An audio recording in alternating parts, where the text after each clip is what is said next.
no nos metas en tentación. Sermón predicado por Charles Haddon Spurgeon, en el Tabernáculo Metropolitano, Newington, Londres. Amados, no debemos debatir aquí la pregunta acerca de si Dios mete en tentación o no, o si podemos caer de la gracia o no. Es suficiente que sintamos un miedo, y que se nos permita expresarlo a nuestro Padre en el cielo. Queridos hermanos, este libro de nuestro hermano Charles Spurgeon es para todo creyente que cada día pelea la buena batalla de la fe, para que no pongamos nuestra mirada en nuestras propias fuerzas para vencer, sino que cada día miremos al Señor y pidamos que sea Él sosteniéndonos para no caer, porque en nuestras fuerzas resbalaríamos. Así que a los que se alaban en la firmeza de su vida cristiana, y que piensan que son ellos solos los que se mantienen firmes, les diría: no se alabe tanto el que se ciñe las armas, como el que las desciñe. 1 Reyes 20:11. Y no digamos yo no negaré al Señor, o no caeré en tal o cual cosa como lo hizo tal persona, porque el que desciñe las armas humanas, puede habernos pedido para zarandearnos como a trigo. San Lucas 22:31. Y si está la gracia de Dios con nosotros, seguro que no podrá vencernos, ya que será el Señor aplastándolo bajo las plantas de nuestros pies. Romanos 16:20. Así que, el que piensa estar firme, mire que no caiga, y no menosprecies a tu hermano si ha caído por descuidado. Solo preguntémonos: si yo hubiera sido tentado en lo mismo, ¿también caería? ¿O si fuera tentado en mi mayor debilidad, dudaría, tambalearía o caería? Ya que tal vez sea que nosotros no hemos sido tentados en algo tan fuerte que nos haga torturar la mente. Yo lo he pasado, por eso les digo: cuanto más hay deseo de servir a Dios, cuanto más es la lucha para muchos. Y en el único que encontramos paz en estos momentos es en el Señor Jesucristo. Bendito sea el Señor por su ayuda. No nos metas en tentación. No nos metas en tentación. Mateo 6:13. El otro día estaba hojeando un libro de mensajes para jóvenes y me encontré el bosquejo de un sermón que me pareció una joya perfecta. Lo voy a compartir con ustedes ahora. El texto es la oración del Señor y la exposición está dividida en encabezados sumamente instructivos. Padre nuestro que estás en los cielos, un hijo lejos de su hogar, santificado sea tu nombre, un adorador. Venga tu reino, un súbdito. Hágase tu voluntad, como en el cielo, así también en la tierra, un siervo. El pan nuestro de cada día, dánoslo hoy, un mendigo. Y perdónanos nuestras deudas, como también nosotros perdonamos a nuestros deudores, un pecador. Y no nos metas en tentación, mas líbranos del mal, un pecador en peligro de volverse un peor pecador. Los títulos son sumamente apropiados en cada caso y condensan la petición con precisión. Ahora, si recuerdan este bosquejo, notarán que la oración es como una escalera. Las peticiones comienzan en lo más alto y van descendiendo. Padre nuestro que estás en los cielos, un hijo del Padre Celestial. Ahora, ser un hijo de Dios es la más elevada posición posible para el hombre. Mirad cuál amor nos ha dado el Padre para que seamos llamados hijos de Dios. Esto es Cristo, el Hijo de Dios, y el Padre nuestro no es sino la forma plural del propio término que Él mismo usa cuando se dirige a Dios, pues Jesús dice Padre. Mediante la fe nos atrevemos a colocarnos en una posición muy alta, llena de gracia y exaltada, que ocupamos cuando con nuestra inteligencia decimos: Padre nuestro que estás en los cielos. Damos un paso hacia abajo al siguiente peldaño: santificado sea tu nombre. Aquí tenemos a un adorador que adora con humilde reverencia al 3 veces santo Dios. El lugar del adorador es elevado, pero no alcanza la excelencia de la posición del Hijo. Los ángeles ocupan la alta posición de adoradores y con sus incesantes himnos santifican el nombre de Dios, pero ellos no pueden decir Padre nuestro, porque ¿a cuál de los ángeles dijo Dios jamás, mi Hijo eres tú? Ellos deben contentarse con estar un peldaño por debajo de la cima que no pueden alcanzar, pues ni por adopción, ni por regeneración, ni por unión con Cristo son hijos de Dios. Abba, Padre, es para los hombres, no para los ángeles, y por tanto, la frase de adoración en la oración es un peldaño colocado abajo de la frase inicial, Padre nuestro. La siguiente petición es para nosotros como súbditos. Venga tu reino. El súbdito está ubicado abajo del adorador, pues la adoración es una ocupación elevada en la que el hombre ejercita un sacerdocio y es visto en un estado humilde pero honorable. El Hijo adora y luego confiesa la realeza del grandioso Padre. Continuando el descenso, el siguiente peldaño es el del siervo. Hágase tu voluntad, como en el cielo, así también en la tierra. Este es un nivel más bajo que el del súbdito, pues su majestad la reina tiene muchos súbditos que no son sus siervos. No están obligados a atenderla en su palacio prestando un servicio personal, aunque la reconocen como su soberana honorable. Los duques y otros nobles de diversos rangos son sus súbditos, pero no sus sirvientes. El sirviente está colocado un escalón más abajo que el súbdito. Todos reconocerán que la siguiente petición proviene de un peldaño inferior, pues es la petición de un mendigo. El pan nuestro de cada día, dánoslo hoy. De un mendigo que pide pan, alguien que mendiga a diario, alguien que tiene que apelar continuamente a la caridad para su sustento. Es muy conveniente que nosotros ocupemos ese lugar, ya que todo lo que tenemos lo debemos a la caridad del cielo. Pero hay un peldaño más abajo que el del mendigo y corresponde al lugar del pecador. Perdónanos está más abajo que danos. Perdónanos nuestras deudas, como también nosotros perdonamos a nuestros deudores. Aquí también debemos situarnos todos nosotros, pues ninguna palabra se adecúa mejor a nuestros labios indignos que la oración perdónanos. En tanto que vivamos y pequemos, debemos lamentarnos y clamar, Señor, ten misericordia de nosotros.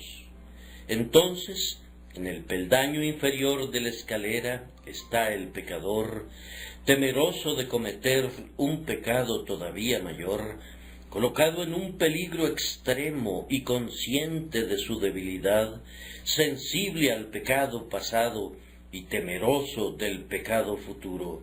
Óiganlo expresar con labios temblorosos las palabras de nuestro texto: y no nos metas en tentación, mas líbranos del mal. Y sin embargo, queridos amigos, aunque he descrito la oración como un descenso, bajar equivale a subir en los asuntos de la gracia, como lo podemos demostrar fácilmente si el tiempo lo permite. De cualquier modo, el proceso de descenso en esta oración puede describir muy bien el avance de la vida divina en el alma. La última frase de la oración contiene en sí una experiencia íntima más profunda que su parte inicial. Cada creyente es un hijo de Dios, un adorador, un súbdito, un siervo, un mendigo y un pecador. Pero no cualquiera percibe las tentaciones que lo asedian, ni tampoco su propia tendencia a someterse a ellas. No todo hijo de Dios, aun cuando tenga una edad avanzada, conoce plenamente el significado de ser metido en la tentación, pues algunos siguen una senda fácil y raras veces son zarandeados, y otros son bebés tan tiernos que difícilmente conocen sus propias corrupciones. Para entender plenamente nuestro texto, un hombre debería haber experimentado intensas escaramuzas en diversas luchas y haber combatido contra el enemigo de su alma durante largos días. Quien se ha escapado a duras penas, ofrece esta oración enfatizando el significado. El hombre que ha sentido la cercanía de la red del cazador, el hombre que ha sido prendido y casi destruido por el adversario, pide con insistente empeño: no nos metas en tentación. Tratando de recomendarles esta oración, tengo el propósito de comentar ahora, primero que nada, el espíritu que propicia una petición así. En segundo lugar, las pruebas contra las que esta oración implora, y luego, en tercer lugar, las lecciones que enseña. ¿Qué propicia una oración como esta? No nos metas en tentación. Primero, por la posición de la frase, yo deduzco mediante un rápido proceso de análisis que esta oración es motivada por la vigilancia. Esta petición sigue a la frase, perdónanos nuestras deudas. Voy a suponer que esa petición ha sido otorgada y el pecado del hombre es perdonado. ¿Y luego qué? Si echan un vistazo a su vida pasada, pronto percibirán lo que ocurre por lo general a un hombre que ha sido perdonado, pues como en el agua el rostro corresponde al rostro, así el corazón del hombre al del hombre. La experiencia íntima de un creyente es semejante a la de otro creyente, y los propios sentimientos de ustedes han sido semejantes a los míos. Muy pronto, después que un penitente ha recibido el perdón y siente que ha sido perdonado en su alma, es tentado por el diablo, pues Satán no puede soportar la mengua de sus súbditos, y cuando los ve cruzar la línea fronteriza y escapar de su mano, reúne a todas sus fuerzas y aplica toda su astucia para ver si, por ventura, puede quitarles la vida de inmediato. Para enfrentar este asalto especial, el Señor pone en alerta al corazón. Percibiendo la ferocidad y la sutileza de las tentaciones de Satanás, el creyente recién nacido, gozándose en el perfecto perdón que ha recibido, clama a Dios: no nos metas en tentación. Es el temor de perder el gozo del perdón del pecado el que así clama al buen Dios. Padre nuestro, no permitas que perdamos la salvación que hemos obtenido tan recientemente. No permitas que sea sometida a peligros. No dejes que Satanás quebrante nuestra recién encontrada paz. Acabamos de escapar, no nos sumerjas nuevamente en las profundidades. Nadando hacia la costa, algunos aferrados a tablones y otros sobre trozos de residuos del barco, hemos llegado a salvo a la costa. Constríñenos a no tentar de nuevo al bramante océano. No nos arrojes más sobre las violentas olas. Oh Dios, nosotros vemos cómo avanza el enemigo. Está listo a zarandearnos como trigo si pudiera. No permitas que seamos puestos en su criba, mas líbranos, te suplicamos.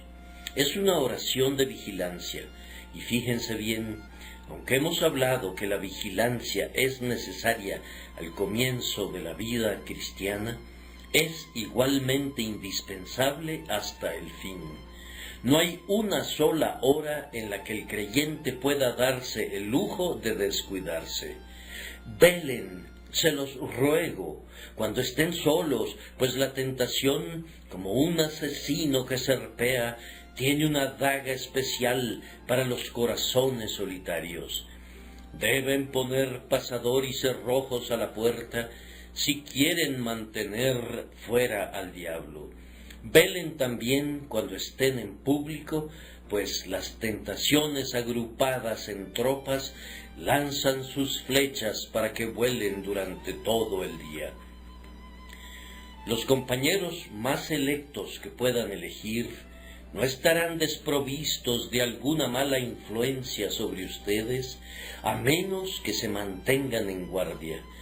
Recuerden las palabras de nuestro bendito Maestro, y lo que a vosotros digo, a todos lo digo, velad, y conforme estén velando, una oración se elevará con frecuencia desde lo íntimo del corazón.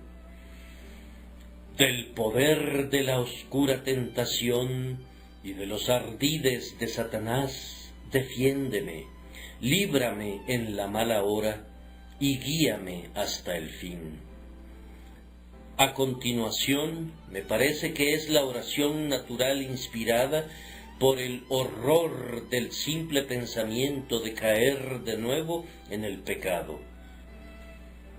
Recuerdo la historia de un minero que, habiendo sido un vulgar blasfemo, un hombre de vida licenciosa y que hacía todo lo malo, cuando fue convertido por la gracia divina, estaba terriblemente temeroso de que sus amigos compañeros lo empujaran otra vez a su vida anterior. Él sabía que era un hombre de fuertes pasiones, con la tendencia a ser llevado al descarrío por los demás, y por tanto, en su miedo de ser arrastrado otra vez a sus viejos pecados, oró con empeño pidiendo que antes que volver a sus caminos anteriores, prefería morir. Y en ese mismo instante murió.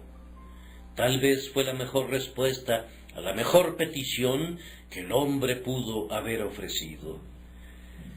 Yo estoy seguro que cualquiera que haya llevado una mala vida, si la maravillosa gracia de Dios lo ha sacado de ella, estará de acuerdo que la oración del minero no era de ningún modo demasiado exagerada.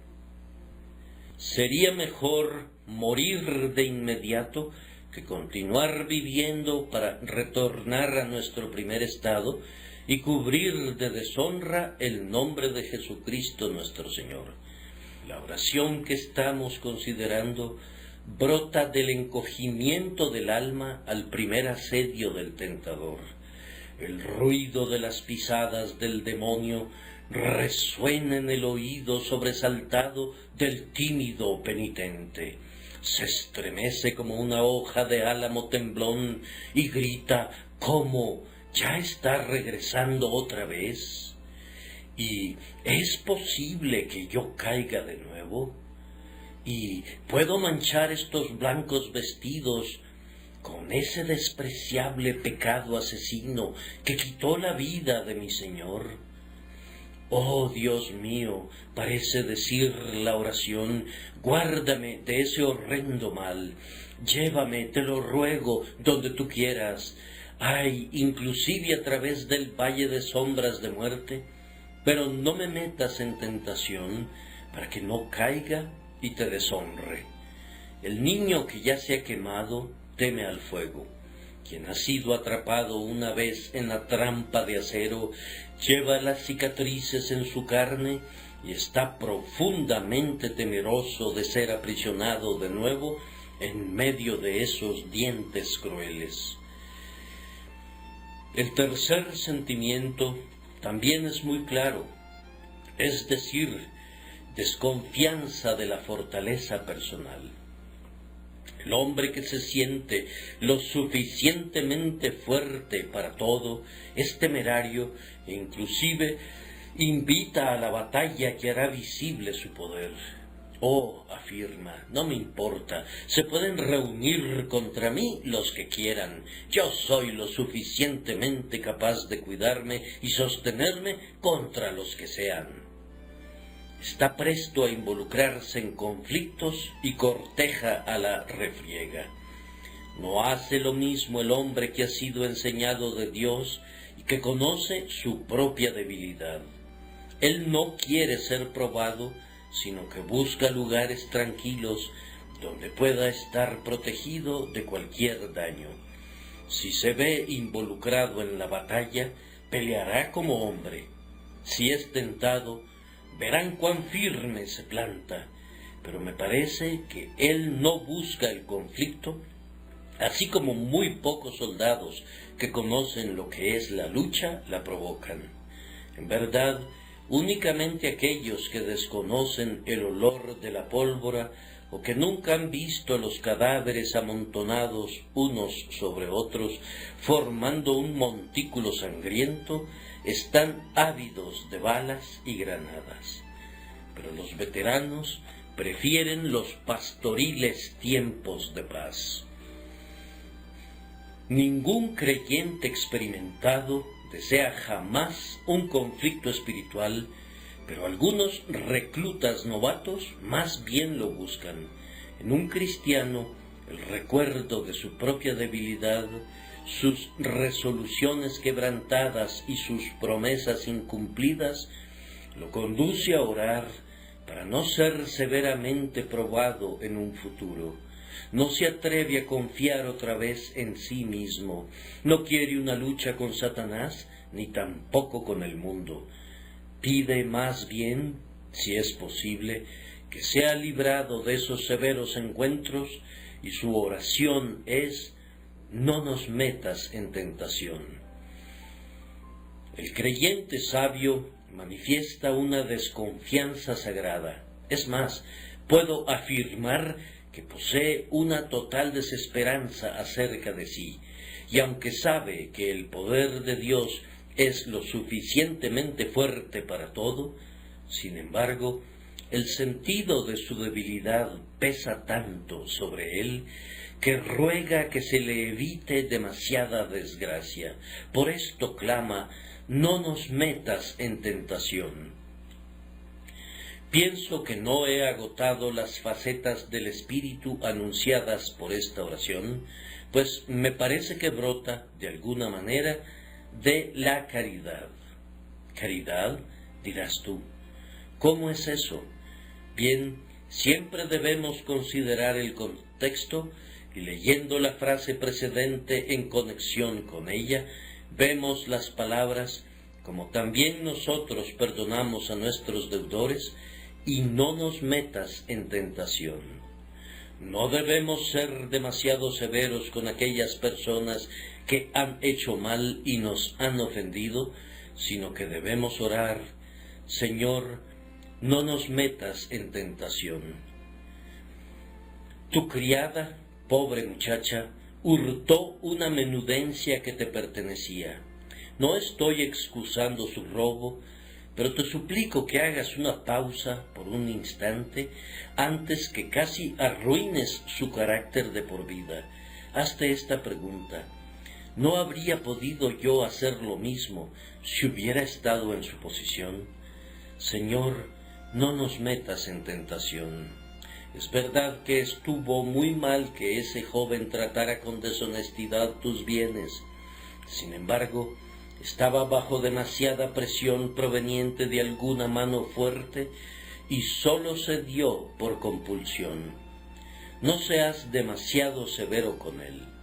No digas: voy a darle seguimiento hasta las últimas consecuencias, voy a aplicarle la ley. No, aguarda un momento, deja que hable la piedad y que te implore la voz de plata de la misericordia. Piensa en ti mismo, para que no seas tentado, y ora, no nos metas en tentación. Yo me temo que independientemente de lo mal que algunos se comportan bajo la tentación, muchos de nosotros, en su lugar, habríamos actuado de peor manera. Me gustaría, si pudiera, formarme un tipo de juicio acerca del descarrío, y me ayudaría a hacerlo si me imaginara sometido a esas mismas pruebas y mirar las cosas desde su propia perspectiva y ponerme en su lugar sin poseer nada de la gracia de Dios que me ayudara. ¿No habría caído de igual manera que ellos lo hicieron y no los habría sobrepasado en el mal? ¿No podría llegarles el día a ustedes que son inmisericordes en que tengan que pedir misericordia para ustedes mismos? ¿Acaso dije no podría llegarles? Estoy seguro que debe llegarles. Cuando dejen todo aquí abajo y vuelvan una vista retrospectiva a toda su vida y comprueben que tienen mucho que lamentar, ¿a qué cosa podrán apelar entonces sino a la misericordia de Dios? ¿Y qué pasa si Él les responde: un llamado fue hecho a tu misericordia y no tuviste ninguna? Como hiciste con otros, así haré contigo. ¿Qué respuesta le darías a Dios si te tratara así? ¿Acaso su respuesta no sería justa y buena? ¿No se le debería pagar a cada hombre con la misma moneda cuando esté siendo juzgado? Así que yo pienso que esta oración, no nos metas en tentación, debería brotar a menudo del corazón a través de un sentimiento caritativo hacia otros que han errado, que son de la misma carne y sangre que nosotros. Ahora, siempre que vean a un ebrio tambalearse por las calles, no se gloríen sintiéndose superiores, sino que deben decir: no nos metas en tentación. Cuando tomen los periódicos y lean que algunos hombres han traicionado la confianza que se les tenía por causa del oro, condenen su conducta si quieren, pero no se regocijen en la propia firmeza, sino más bien clamen con toda humildad: no nos metas en tentación. Cuando la pobre muchacha seducida para que se alejara de las sendas de la virtud se atraviese en el camino de ustedes, no la miren con un desprecio que la pueda entregar a la destrucción, sino que digan: no nos metas en tentación. Si esta oración estuviera tan a menudo en nuestros corazones como lo está en nuestros labios, nos enseñaría maneras más indulgentes y moderadas en nuestra relación con hombres y mujeres pecadores. Además, ¿no piensan ustedes que esta oración exhala un espíritu de confianza en Dios? Bueno, dirá alguno, yo no lo veo así. Para mí, y yo no sé si seré capaz de transmitir mi pensamiento, para mí hay un grado de familiaridad muy tierna y de sagrada intrepidez en esta expresión. Por supuesto, Dios me guiará ahora que soy su hijo. Es más, ahora que me ha perdonado, yo estoy seguro de que no me conducirá a lugares donde pueda estar expuesto a algún daño. Esto debe saberlo y creerlo mi fe, y sin embargo, por razones diversas, surge en mi mente un miedo de que su providencia me pueda conducir donde sea tentado. Ese miedo, ¿es válido o no? Se apodera de mi mente. ¿Puedo ir con él a mi Dios? ¿Puedo expresar en oración esta duda de mi alma? ¿Puedo derramar esta ansiedad ante el grandioso y sabio Dios de amor? ¿No será una oración impertinente? No, no lo será, pues Jesús pone las palabras en mi boca y dice: vosotros, pues, oraréis así. Ustedes tienen miedo de que Él pueda meterlos en tentación, pero Él no lo hará, o si Él viera que es conveniente probarlos, Él también suministrará la fortaleza para que se sostengan hasta el final. A Él le agradará preservarlos en su infinita misericordia. Ustedes estarán perfectamente seguros si los siguen al lugar que Él los conduzca, pues su presencia hará que el aire más mortífero se vuelva saludable. Pero puesto que ustedes instintivamente tienen un temor de ser conducidos donde la lucha es demasiado severa y el camino demasiado escabroso, díganselo sin reservas a su Padre Celestial. Ustedes saben que en casa, si un hijo tiene alguna pequeña queja contra su padre, siempre es mejor que la exprese. Si considera que su padre no le hizo caso el otro día, o piensa a medias que la tarea que su padre le ha encomendado es demasiado severa, o supone que su padre espera demasiado de él, si no dice absolutamente nada al respecto, puede tornarse sombrío y perder mucho de la amorosa ternura que siempre debe sentir el corazón de un hijo. Pero cuando el hijo dice francamente: Padre, no quiero que pienses que no te amo o que no puedo confiar en ti, pero tengo este pensamiento que turba mi mente y lo voy a expresar con toda claridad, ese es el camino más sabio a seguir y muestra una seguridad filial.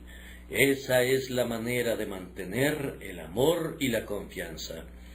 Así que si tienes una sospecha en tu alma que tal vez tu padre pueda meterte en una tentación demasiado poderosa para ti, exprésaselo a él.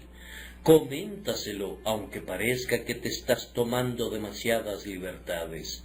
Aunque tu miedo sea el fruto de la incredulidad, hazlo saber a tu Señor, y no albergues ese pensamiento sombrío. Recuerda que la oración del Señor no fue hecha para Él, sino para ti, y por lo tanto, ve los asuntos desde tu propia perspectiva y no de la suya. La oración de nuestro Señor no es para nuestro Señor, es para nosotros, sus hijos, y los hijos dicen siempre a sus padres tantas cosas que son apropiadas si provienen de ellos, pero que no son prudentes ni precisas según la medida del conocimiento de los padres. Su padre sabe lo que quieren decir sus corazones, y sin embargo puede haber mucho de insensato o errado en lo que dicen. Por tanto, yo veo que esta oración manifiesta esa bendita confianza del niño que expresa a su padre el miedo que lo aflige, ya sea que ese miedo sea válido o no. Amados, no debemos debatir aquí la pregunta acerca de si Dios mete en tentación o no, o si podemos caer de la gracia o no.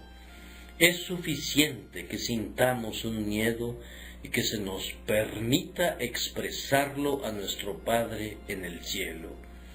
Siempre que sientan miedo de cualquier tipo, corran a aquel que ama a sus pequeñitos y que, como Padre, siente piedad por ellos y quiere calmarlos incluso en sus alarmas innecesarias. De esta manera he mostrado que el espíritu que inspira esta oración es uno de vigilancia, de santo horror ante el simple pensamiento del pecado, de desconfianza de la fuerza propia, de caridad hacia los demás y de confianza en Dios. En segundo lugar, preguntemos: ¿Cuáles son estas tentaciones contra las que esta oración implora?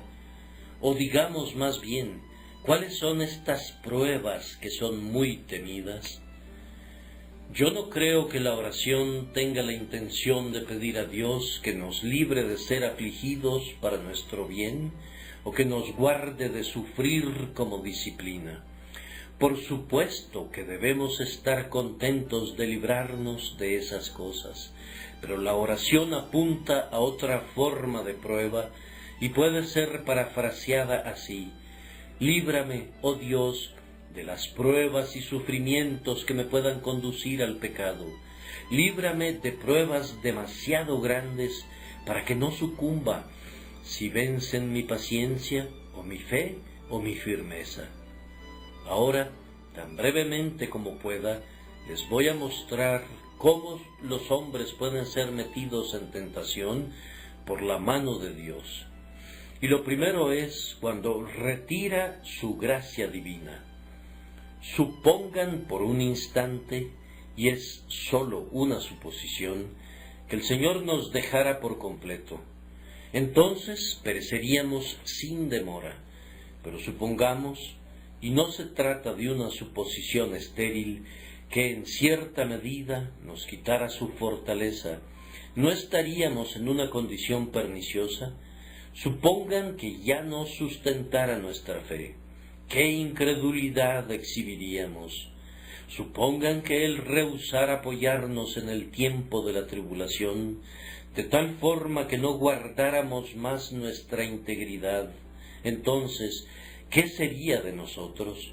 El hombre más recto no sería recto por mucho tiempo, ni el hombre más santo continuaría siéndolo. Supón, querido amigo, tú que caminas a la luz del rostro de Dios y llevas el yugo de la vida con facilidad, porque Él te sustenta. Supón que su presencia te fuera retirada. ¿Cuál sería tu porción? Somos todos tan semejantes a Sansón en esta materia que debo utilizarlo como un ejemplo en mi exposición, aunque a menudo haya sido usado para ese propósito por otros. En tanto que las guedejas de nuestra cabeza no sean trasquiladas, podemos hacer cualquier cosa y todas las cosas. Podemos destrozar leones, cargar las puertas de Gaza y destruir a los ejércitos enemigos. Somos potentes en la fuerza de su poder por la divina señal consagratoria. Pero si el Señor se retira un instante y nosotros intentamos hacer solos el trabajo, entonces descubrimos que somos débiles como un diminuto insecto. Cuando el Señor se apartó de ti, oh Sansón, ¿no te volviste igual que los demás hombres? Entonces el grito, Sansón, los filisteos contra ti, es el tañido de las campanas fúnebres por la muerte de tu gloria. En vano sacudes esos fornidos miembros de tu cuerpo. Ahora te sacarán los ojos y los filisteos se burlarán de ti. En vista de una catástrofe semejante, es bueno que estemos en medio de una agonía de peticiones. Oren entonces, Señor, no me dejes y no me metas en tentación, retirando de mí tu espíritu. Guárdanos, Señor, guárdanos siempre. Nuestra esperanza es vana sin tu apoyo. Somos tuyos. No nos abandones nunca hasta que veamos tu rostro en el cielo donde te alabaremos por toda una resplandeciente eternidad. Toda nuestra fuerza nos abandonaría al instante si fuéramos desamparados, Señor, por ti. Nada podría servirnos teniendo ese vacío, y nuestra derrota segura sería. Los que nos odian verían de esta manera saciado su deseo. Otro conjunto de tentaciones puede ser encontrado en las condiciones providenciales. Las palabras de Agur hijo de Jaque, servirán de ejemplo aquí. Vanidad y palabra mentirosa aparta de mí. No me des pobreza ni riquezas, manténme del pan necesario, no sea que me sacie y te niegue y diga, ¿quién es Jehová? O que siendo pobre, hurte y blasfeme el nombre de mi Dios. Algunos de nosotros nunca hemos sabido lo que significa una necesidad extrema. Hemos vivido desde nuestra juventud en el bienestar social. Ah, queridos amigos, cuando vemos lo que la suma pobreza ha impulsado a hacer a algunos hombres, ¿cómo podemos estar seguros de que no nos habríamos comportado de peor manera si hubiéramos tenido la terrible presión que ellos sintieron? Debemos estremecernos y decir, Señor, cuando veo a las familias pobres apretujadas en un cuartito donde escasamente hay espacio para observar una decencia común, cuando veo que falta el pan para evitar que los hijos lloren de hambre, cuando veo las ropas del hombre desgastadas a su espalda y demasiado ligeras para protegerlo del frío, te suplico que no me sujetes a una prueba así, para que no sea conducido a la condición de estirar mi mano y robar. No me metas en la tentación de una lánguida necesidad. Y por otro lado, miren las tentaciones del dinero cuando los hombres tienen para gastar más de lo que realmente necesitan y están rodeados de una sociedad que los tienta a las carreras, al juego, a la prostitución y a todo tipo de iniquidades. El joven que tiene una fortuna a la mano antes de alcanzar la edad de la discreción y está rodeado de aduladores y tentadores, todos ellos ávidos de despojarlo, ¿acaso se sorprenden que se ha conducido al vicio y se convierta en un hombre moralmente arruinado? Al igual que un galeón acechado por los piratas nunca se encuentra fuera de peligro, ¿acaso es una sorpresa que no llegue nunca a puerto seguro? Las mujeres lo tientan, los hombres lo adulan, los viles mensajeros del diablo lo acarician, y el joven necio lo sigue como el buey va al matadero o como el pájaro se apresura a la trampa, sin darse cuenta de que arriesga su vida. Muy bien puedes agradecer al cielo que no hayas conocido nunca esa tentación, pues si fuera puesta en tu camino, tú también estarías en un inminente peligro. Si las riquezas y el honor te fascinan, no los busques con avidez, sino que más bien ora, no nos metas en tentación. Las posiciones providenciales a menudo prueban a los hombres. Hay un hombre inclinado al dinero fácil en los negocios. ¿De qué manera podrá pagar esa elevada factura? Si no la paga, habrá desolación en su familia. El negocio mercantil del que ahora obtiene sus ingresos irá a la quiebra. Todo mundo se avergonzará de él, sus hijos serán discriminados y él terminará en la ruina. Solo tiene que usar una cierta suma que se le ha confiado. No tiene el derecho de arriesgar ni un centavo de ese dinero, pues no le pertenece, mas, sin embargo, mediante su uso temporal, ¿puede acaso superar la dificultad? El diablo le dice que puede devolverlo en una semana. Si toca ese dinero, sería una acción ruin, pero entonces se convence a sí mismo. Nadie será afectado por eso, y será una maravillosa solución, etc. Si cede a la sugerencia y todo sale bien, algunos dirán, bueno, después de todo, no hubo mucho daño en ello, y más bien fue un paso prudente, pues le salvó de la ruina.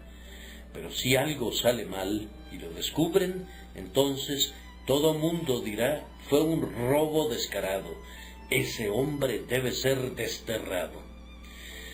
Pero, hermanos, la acción era mala en sí misma y las consecuencias no la hacen ni mejor ni peor. No condenen con amargura, sino oren una y otra vez: no nos metas en tentación, no nos metas en tentación. Ustedes pueden ver, en efecto, que Dios en su providencia pone a los hombres a veces en posiciones en las que son severamente probados. Es por su bien que son probados, y cuando pueden aguantar la prueba, engrandecen su gracia y ellos mismos se fortalecen. La prueba tiene usos beneficiosos cuando puede ser soportada, y por eso Dios no siempre nos priva de las pruebas. Nuestro Padre Celestial no ha tenido nunca la intención de mimarnos y guardarnos de la tentación, pues eso no es parte del sistema que Él ha establecido sabiamente para nuestra educación. No quiere que seamos bebés hundidos cómodamente en sus carriolas durante toda la vida. Él creó a Adán y Eva en el huerto y no puso una barda de hierro alrededor del árbol del conocimiento diciendo: no pueden alcanzarlo. No, sino que les previno que no tocaran el fruto, aunque podían alcanzar el árbol si lo hubieran deseado. Lo que Él quería es que pudieran haber tenido la posibilidad de alcanzar la dignidad de la fidelidad voluntaria si permanecían firmes, pero la perdieron por su pecado.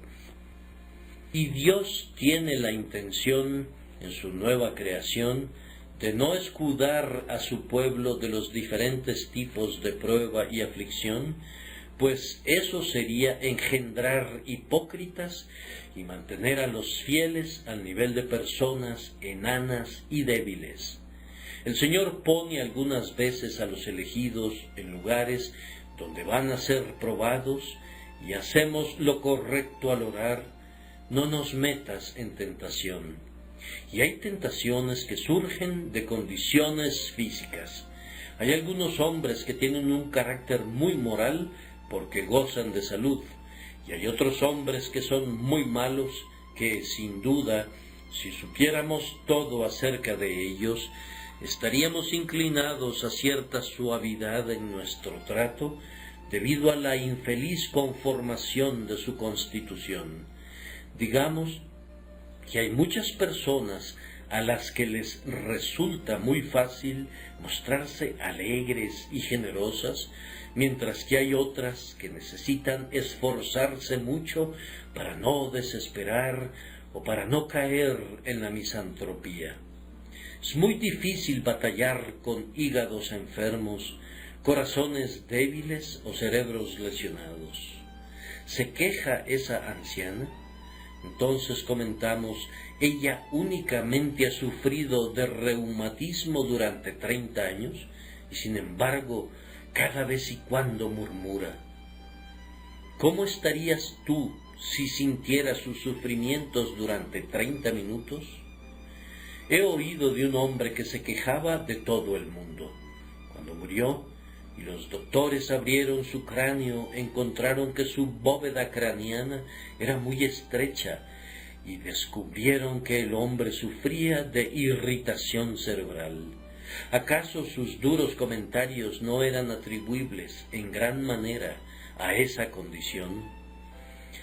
Yo no menciono estos asuntos para excusar el pecado, sino para hacer que tanto ustedes como yo tratemos a gente así con la gentileza que podamos y que oremos: Señor, no me des una bóveda craneana así, y líbrame de esos reumatismos y de esos dolores, porque colocado en un potro de tormento semejante, yo sería peor que ellos.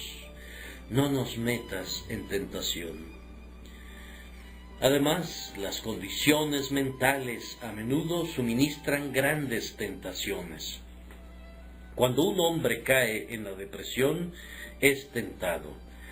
Aquellos de nosotros que nos regocijamos mucho, A menudo nos hundimos en la misma proporción que nos elevamos, y cuando todo se ve sombrío a nuestro alrededor, Satanás aprovechará con toda seguridad esa ocasión para inculcar el desaliento. Dios no quiera que nos excusemos, pero, amado hermano, yo ruego que no seas metido en tentación. Tal vez, si fueras sujeto del nerviosismo y del decaimiento de espíritu, como el amigo al que culpas por su melancolía, serías más digno de censura que él. Entonces, en vez de condenar, ten piedad. Y por otro lado, cuando los espíritus están alborozados y el corazón está pronto a bailar de gozo, eso es muy propicio para que penetre la liviandad y para decir palabras impropias. Pídanle al Señor que no les permita elevarse tan alto ni caer tan bajo para no ser conducidos al mal. No nos metas en tentación, debe ser nuestra oración de cada hora. Más allá de esto, hay tentaciones que brotan de las asociaciones personales que se reúnen alrededor de nosotros según el orden de la providencia. Estamos obligados a evitar las malas compañías, pero hay casos en los que, sin ninguna culpa propia, las personas son llevadas a asociarse con caracteres malévolos. Puedo dar como ejemplos al niño devoto cuyo padre es un renegado y a la mujer piadosa convertida recientemente, cuyo marido sigue siendo un impío que blasfema el nombre de Cristo. Sucede lo mismo con los obreros que tienen que trabajar en los talleres, donde compañeros disolutos dejan escapar un juramento cada media docena de palabras que pronuncian y derraman ese lenguaje inmundo que nos escandaliza cada día más y más. Creo que en Londres nuestra clase trabajadora dice ahora más groserías que antes. Al menos yo las escucho más cuando camino por las calles o cuando me detengo por alguna razón. Bien, si las personas están obligadas a trabajar en talleres así, o a convivir con familias así, pueden venir tiempos cuando bajo el látigo de la burla, o el escarnio, o el sarcasmo, el corazón desmaye y la lengua se rehúse a hablar por Cristo. Ese silencio y esa cobardía no pueden ser excusados, pero, sin embargo, no censures a tu hermano, sino que debes decir: Señor, no me metas en tentación. ¿Cómo sabes que tú tendrías más valor? Pedro se acobardó ante una sirvienta locuaz, y tú también puedes sentir temor de la lengua de una mujer. La peor tentación que conozco para un joven cristiano es convivir con un hipócrita, un hombre tan santificado y recatado que el joven corazón, engañado por las apariencias, confía plenamente en él. Pero es infeliz, tiene un corazón falso y una vida podrida. Y hay tales desgraciados que, con la pretensión y afectación de piedad, cometen actos ante los que podríamos derramar lágrimas de sangre. Los jóvenes se tambalean espantosamente y muchos de ellos se vuelven deformes de por vida en su conformación espiritual al asociarse con tales seres. Cuando vean faltas generadas por esas causas, comunes pero horribles, díganse a sí mismos: Señor, no me metas en tentación. Te doy gracias por mis padres piadosos y por mis amistades cristianas y por los ejemplos piadosos. Pero, ¿qué habría sido de mí si yo hubiera sido sometido exactamente al opuesto? Si me hubieran tocado influencias malignas cuando, como una vasija, estaba siendo formado en la rueda, podría haber exhibido fallas más notorias que las que ahora veo en otros. Así podría continuar exhortándolos para que oren, queridos amigos, contra las diversas tentaciones, pero permítanme decirles que el Señor tiene pruebas muy especiales para algunos hombres, tales como pueden ser vistas en el caso de Abraham. Él le da un hijo en su ancianidad y luego le dice: toma ahora tu hijo, tu único Isaac, a quien amas, y vete a tierra de Moriah y ofrécelo allí en holocausto. Harán bien en orar: Señor, no nos metas en una tentación como esa. Yo no soy digno de ser probado así, o no me pruebes así. Yo he conocido algunos cristianos que reflexionan y evalúan si ellos podrían actuar como lo hizo el patriarca. Eso es muy insensato, amado hermano. Cuando seas llamado a hacerlo, serás capacitado para llevar a cabo el mismo sacrificio por la gracia de Dios. Pero si no has recibido un llamado para hacerlo, ¿por qué habrías de recibir ese poder? ¿Acaso quedará sin ser usada la gracia de Dios? Tu fuerza será igual a tu día, pero no la excederá. Yo quisiera que ustedes pidieran ser librados de las pruebas más severas. Podemos ver otro ejemplo en Job. Dios entregó a Job a Satanás con un límite, y ustedes saben cómo Satanás lo atormentó y lo probó para aplastarlo. Si alguien orara: Señor, pruébame como a Job, estaría orando de manera imprudente. Oh, pero yo podría ser tan paciente como él, dirás.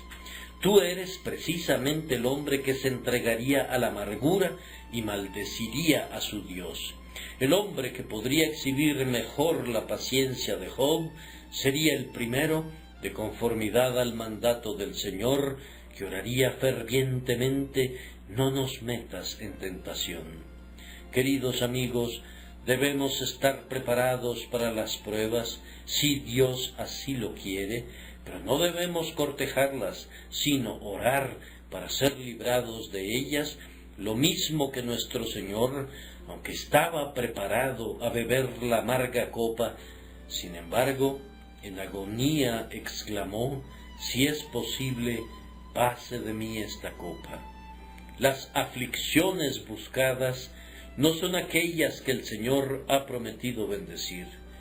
Para explicar lo que quiero decir de una manera que pueda ser vista claramente, déjenme contarles una vieja anécdota. He leído en la historia que 2 hombres fueron condenados a morir como mártires en los días de la violenta persecución de la Reina María. Uno de ellos se jactaba en voz alta ante su compañero por la confianza que tenía que se comportaría como un verdadero hombre cuando fuera a la hoguera. A él no le importaba el sufrimiento y estaba tan firme en el Evangelio que sabía que nunca renegaría de él. Dijo que ansiaba que llegara la mañana fatal, como se espera a una novia el día de la boda. Su compañero de prisión, con quien compartía la misma celda, era una pobre criatura temblorosa que no podía ni quería negar a su señor, pero le confesó a su compañero que le tenía mucho miedo al fuego. Comentó que siempre había sido muy sensible al sufrimiento y temía que cuando el fuego comenzara a arder, el dolor lo podría empujar a renegar de la verdad. Le suplicó a su amigo que orara por él, y se pasó el tiempo llorando por su debilidad y clamando a Dios, pidiéndole fortaleza. El otro lo reprendía continuamente y lo increpaba por ser tan incrédulo y débil. Cuando ambos fueron a la hoguera, el que había sido tan valiente se retractó a la vista del fuego y regresó de manera ignominiosa a una vida de apóstata, mientras que el pobre hombre tembloroso, cuya oración había sido: no me metas en tentación, estuvo firme como una roca, alabando y engrandeciendo a Dios, mientras ardía hasta quedar carbonizado. Nuestra debilidad es fortaleza y nuestra fortaleza es debilidad. Clamen a Dios que no les mande pruebas que sobrepasen sus fuerzas, y en la tierna timidez de su débil conciencia susurren la plegaria: no nos metas en tentación. Luego, si Él los induce al conflicto, su Santo Espíritu los fortalecerá y serán tan fieros ante el adversario como un león. Aunque tiemblen y se agachen en su interior ante el trono de Dios, ustedes podrían confrontar al propio diablo y a todas las huestes del infierno sin el menor tinte de miedo. Podría parecer extraño, pero así es. Y ahora concluyo con el último encabezamiento, las lecciones que nos enseña esta plegaria. No tengo tiempo para poder extenderme, las mencionaré sin mayor elaboración. La primera lección de la oración, no nos metas en tentación, es esta: nunca se jacten de su propia fortaleza. No digan: yo nunca voy a caer en esas insensateces y pecados. Me podrán probar, pero en mí encontrarán un rival invencible. El que se ciñe las armas no debe alabarse tanto como el que las desciñe. Nunca cedan a un pensamiento de autoestima por la fortaleza propia. No tienen ningún poder que provenga de ustedes. Son tan débiles como el agua. El diablo solo tiene que presionarlos en el lugar preciso y ustedes saltarán de acuerdo a su voluntad. Con solo que una o dos piedras sueltas sean sacudidas, pronto comprobarán que el débil edificio de su propia virtud natural se desplomará de improviso. Nunca inviten a la tentación jactándose de su propia capacidad. Lo siguiente es: nunca deseen la prueba. ¿Alguien hace alguna vez eso? Sí, escuché a uno el otro día que decía que Dios lo había prosperado tanto, durante tantos años, que temía no ser un hijo de Dios, pues había descubierto que los hijos de Dios eran disciplinados y por tanto él casi anhelaba experimentar la aflicción. Amado hermano, no desees eso, demasiado pronto caerás en problemas. Si yo fuera un niño y estuviera en mi casa, no creo que le diría a mi hermano después que recibió unos azotes: me temo que no soy hijo de mi padre y dudo que me ame porque no he sido castigado con la vara como tú. Yo deseo que me azote para saber que me ama. No, ningún hijo sería jamás tan estúpido. No debemos desear por ninguna razón ser afligidos o probados, sino que debemos orar: no nos metas en tentación. El siguiente pensamiento es: no acudir nunca a la tentación. El hombre que ora: no nos metas en tentación, y luego va a ella, es un mentiroso ante Dios. Cuán hipócrita debe ser un hombre que dice esta oración y luego asiste a presenciar espectáculos indecentes. Cuán falso es aquel que ofrece esta oración y luego se para en el bar y toma licor y habla con hombres depravados y mujeres de vida ligera. No nos metas en tentación es una vergonzosa irreverencia si sale de los labios de hombres que asisten a lugares de diversión cuyo tono moral es malo. Oh, dirás, no debería decirnos tales cosas. ¿Por qué no?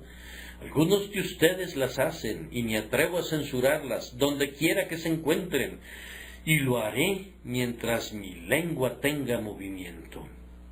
Hay un mundo de hipocresía a nuestro alrededor. La gente va a la iglesia y dice: no nos metas en tentación, y luego, sabiendo dónde se encuentra la tentación, van derechito a ella. Tú no necesitas pedirle al Señor que no te meta en tentación. Él no tiene nada que ver contigo. Entre el diablo y tú pueden llegar muy lejos sin necesidad de que te burles de Dios con tus oraciones hipócritas. El hombre que va al pecado voluntariamente, con sus ojos abiertos, y luego dobla su rodilla, y el domingo en la mañana en la iglesia repite media docena de veces: no nos metas en tentación, es un hipócrita sin máscara en su rostro. Que guarde esto en su corazón, y sepa que estoy dirigiendo esto personalmente contra él y contra todos los hipócritas descarados como él. La última palabra es que, si piden a Dios que no los meta en tentación, no conduzcan a otros allí. Algunas personas parecen ser singularmente olvidadizas del efecto de su ejemplo, pues hacen cosas malas en presencia de sus hijos y de quienes les tienen consideración. Ahora, yo les ruego que piensen que mediante el mal ejemplo destruyen a otros y se destruyen ustedes mismos. No hagas nada, mi querido hermano, de lo cual tengas que avergonzarte o que no quisieras que otros copien de ti. Haz el bien en todo momento y no permitas que Satanás te convierta en una zarpa de fiera para destruir las almas de los demás. Ora con sinceridad, no nos metas en tentación y no conduzcas a tus hijos allí. Si ellos están invitados durante la estación festival a tal y tal fiesta familiar, donde habrá de todo, excepto aquello que los lleve a su crecimiento espiritual o simplemente a practicar una buena conducta, no les des permiso de ir. En esto debes ser intransigente, debes ser firme al respecto. Habiendo orado una vez, no nos metas en tentación, no le hagas al hipócrita, permitiendo que tus hijos vayan a la tentación. Dios bendiga estas palabras para nosotros, que se graben profundamente en nuestras almas, y si alguien siente que ha pecado, o que pueda pedir ahora perdón por medio de la sangre preciosa de Cristo, y que lo encuentre por la fe en Él. Cuando hayan obtenido misericordia, que su siguiente deseo sea que puedan ser guardados en el futuro del pecado que han cometido antes, y por tanto que su oración sea: no nos metas en tentación.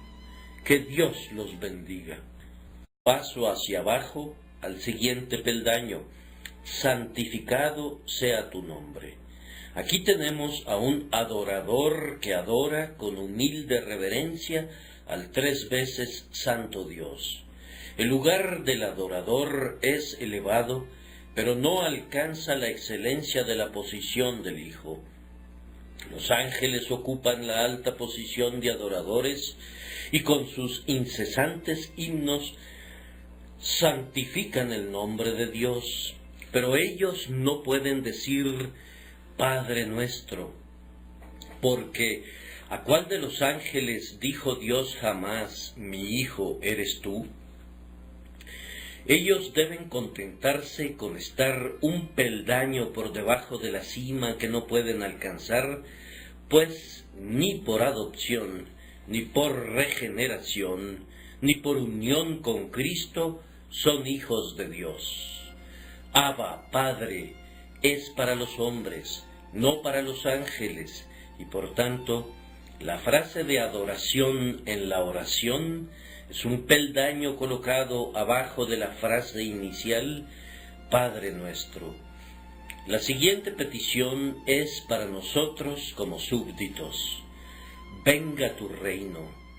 El súbdito está ubicado abajo del adorador, pues la adoración es una ocupación elevada en la que el hombre ejercita un sacerdocio y es visto en un estado humilde pero honorable.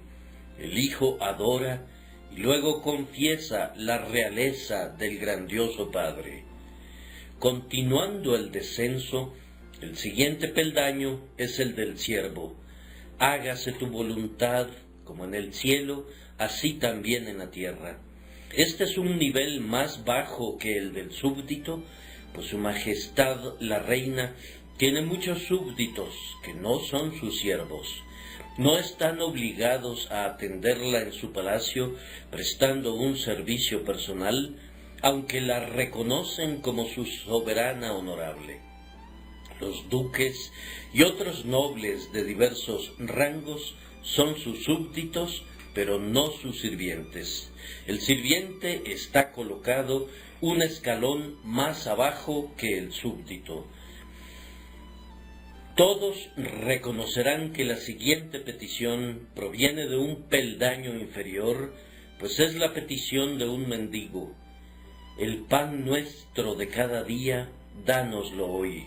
De un mendigo que pide pan, alguien que mendiga a diario, alguien que tiene que apelar continuamente a la caridad para su sustento. Es muy conveniente que nosotros ocupemos ese lugar, ya que todo lo que tenemos lo debemos a la caridad del cielo. Pero hay un peldaño más abajo que el del mendigo y corresponde al lugar del pecador. Perdónanos está más abajo que danos. Perdónanos nuestras deudas, como también nosotros perdonamos a nuestros deudores. Aquí también debemos situarnos todos nosotros, pues ninguna palabra se adecúa mejor a nuestros labios indignos que la oración perdónanos. En tanto que vivamos y pequemos, debemos lamentarnos y clamar: Señor, ten misericordia de nosotros. Entonces, en el peldaño inferior de la escalera está el pecador, temeroso de cometer un pecado todavía mayor, colocado en un peligro extremo y consciente de su debilidad, sensible al pecado pasado y temeroso del pecado futuro. Óiganlo expresar con labios temblorosos las palabras de nuestro texto: y no nos metas en tentación, mas líbranos del mal.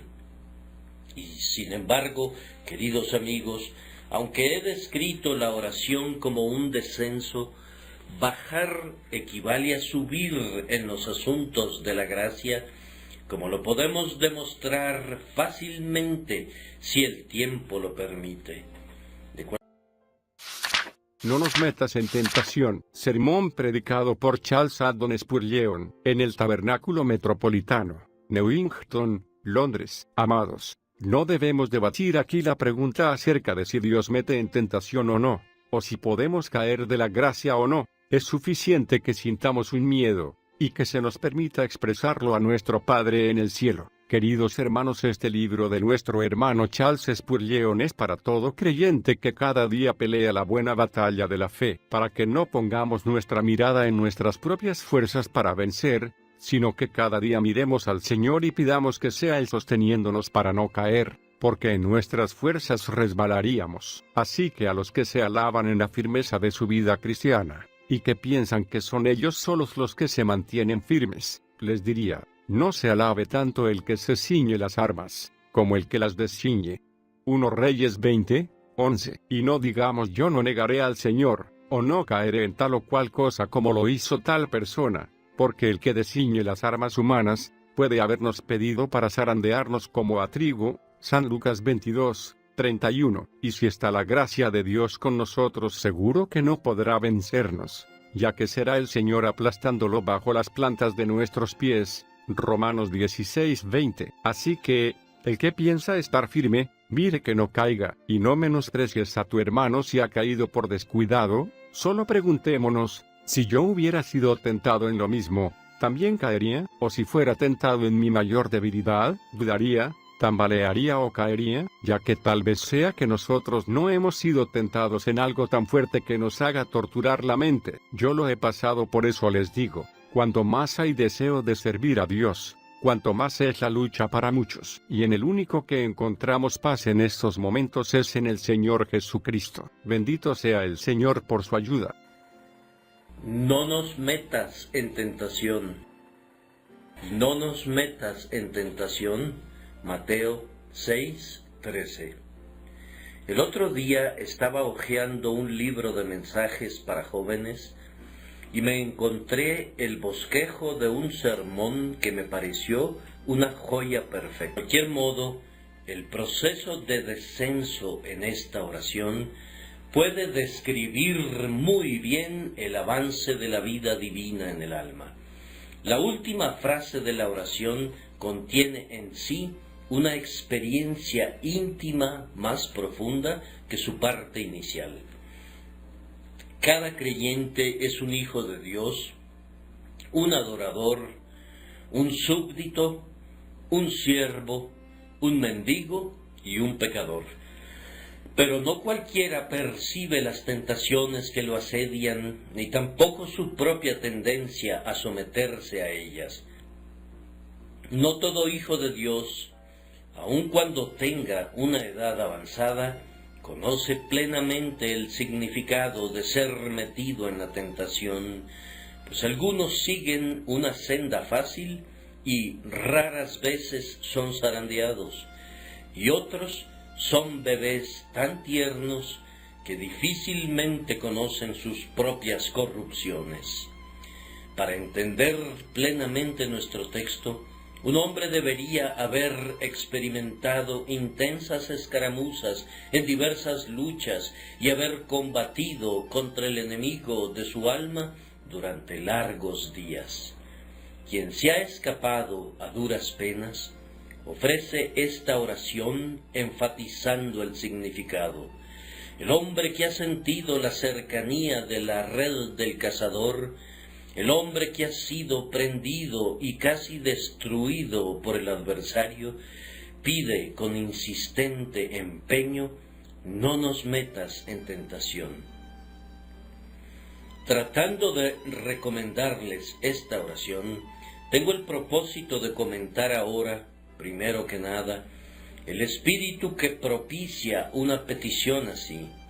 En segundo lugar, las pruebas contra las que esta oración implora, y luego, en tercer lugar, las lecciones que enseña. ¿Qué propicia una oración como esta? No nos metas en tentación. Primero, por la potra. Lo voy a compartir con ustedes ahora. El texto es la oración del Señor y la exposición está dividida en encabezados sumamente instructivos. Padre nuestro que estás en los cielos, un hijo lejos de su hogar. Santificado sea tu nombre, un adorador. Venga tu reino, un súbdito. Hágase tu voluntad, como en el cielo, así también en la tierra, un siervo. El pan nuestro de cada día, dánoslo hoy, un mendigo. Y perdónanos nuestras deudas, como también nosotros perdonamos a nuestros deudores, un pecador. Y no nos metas en tentación, mas líbranos del mal, un pecador en peligro de volverse un peor pecador. Los títulos son sumamente apropiados en cada caso y condensan la petición con precisión. Ahora, si recuerdan este bosquejo, notarán que la oración es como una escalera. Las peticiones comienzan en lo más alto y van descendiendo. Padre nuestro que estás en los cielos, un hijo del Padre Celestial. Ahora, ser un hijo de Dios es la más elevada posición posible para el hombre. Mirad cuál amor nos ha dado el Padre para que seamos llamados hijos de Dios. Esto es Cristo, el Hijo de Dios. Y el Padre nuestro no es sino la forma plural del propio término que Él mismo usa cuando se dirige a Dios, pues Jesús dice Padre. Mediante la fe nos atrevemos a colocarnos en una posición muy alta, llena de gracia y exaltada, que ocupamos cuando con nuestra inteligencia decimos: Padre nuestro que estás en los cielos. Damos un